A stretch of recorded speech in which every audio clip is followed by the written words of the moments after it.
আল্লাহ যে ভাষা লিখেছেন ডিএনএ আর এন এর মধ্যে কয়টা বর্ণ? কোন না? নামাজ কয়ক্ত? ইসলামের মৌলিক স্তম্ভ কয়টা?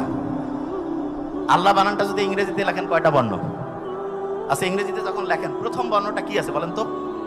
এ, তারপরে তারপরে অল দিয়া ইংরেজির একটা মৌলিক নিয়ম বলি।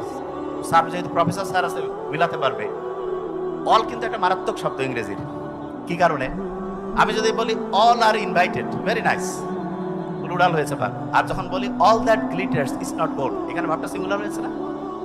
একই ওয়ালের সাথে প্রবাদ বাক্যে সিঙ্গুলার হয়, আর প্রবাদ বাক্য না হলে প্লুরাল হয়। All is well, all's well, that is well. জানি তো এই কথা। তার মানে আল্লাহ ভাষার মধ্যে তো জাদু ঢুকাই দিছে। আপনার কি মনে হয় যে এটার নাম পানি, বাংলা ভারত উপমহাদেশের যারা কি বলে বাংলায় কথা কয় তারা কোনোদিন মিটিং করে বলছে আগামীকাল এটার নাম পানি?